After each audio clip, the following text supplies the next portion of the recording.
Bonjour et bienvenue dans cette nouvelle Technical Tips. Aujourd'hui, je vais vous montrer comment créer des câbles flexibles ou des nappes à l'aide de routing électrique.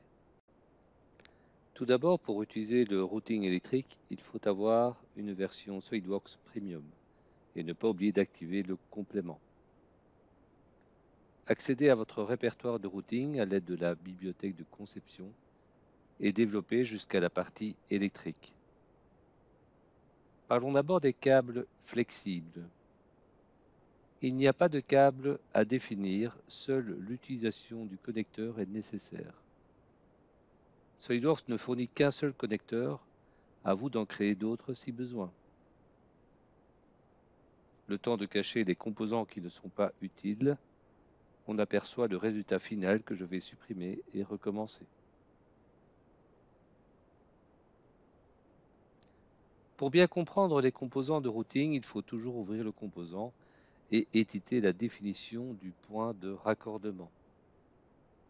C'est ici dans le type de routage et le sous-type qu'il faut définir correctement ce que vous avez besoin. Dans notre cas, électrique et câble flex. Sans oublier la définition des références de contraintes qui vous faciliteront la vie lors de l'insertion des composants.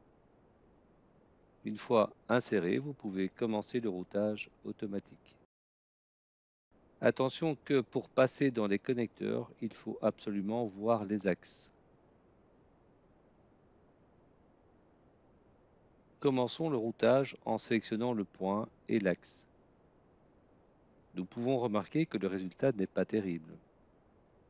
Le routage automatique, c'est bien, mais il faut souvent l'aider pour donner la bonne direction.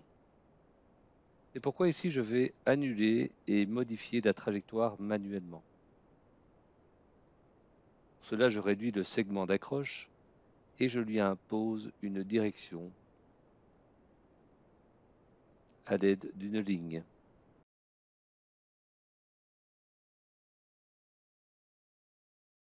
À présent, je peux reprendre mon routage automatique.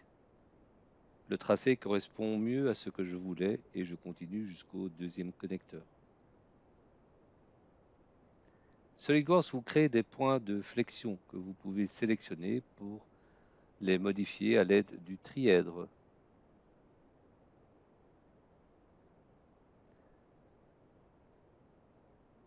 Une fois obtenu ce que vous avez voulu, vous pouvez ressortir du routage et voir le résultat final.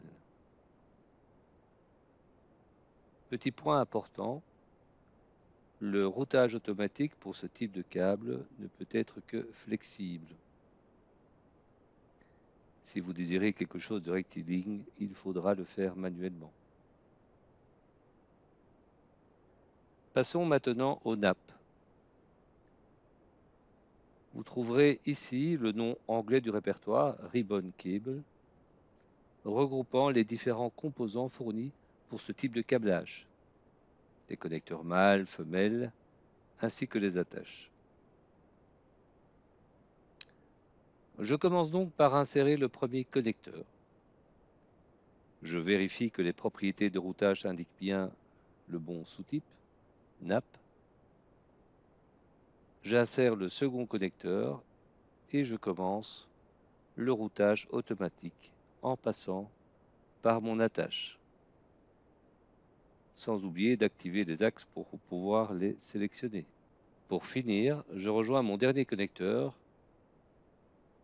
assez similaire au précédent avec le flexible.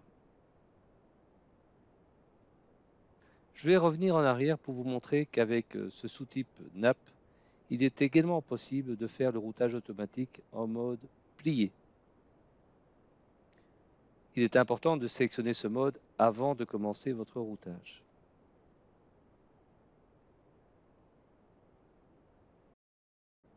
Et voici le résultat terminé avec la petite ligne rouge caractéristique qui représente le fil numéro 1. Avec les nappes, il est possible de gérer le nombre de conducteurs ainsi que son épaisseur et sa largeur. Pour cela, je vais recommencer un nouveau routage. Mais pour définir un nouveau type de câble dans la nappe, je dois créer un nouveau connecteur. En ouvrant le connecteur, nous éditons le point de connexion.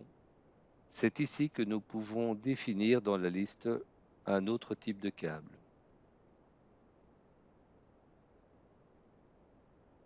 Ces informations de câble proviennent du Routing Library Manager.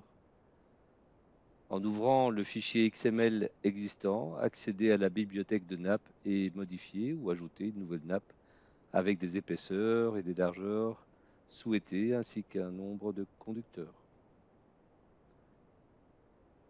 Je recommence le routage en utilisant ce nouveau connecteur et on remarque bien que la dimension a été modifiée. Je vous remercie de nous avoir suivis et je vous donne rendez-vous dans une prochaine Technical Tips.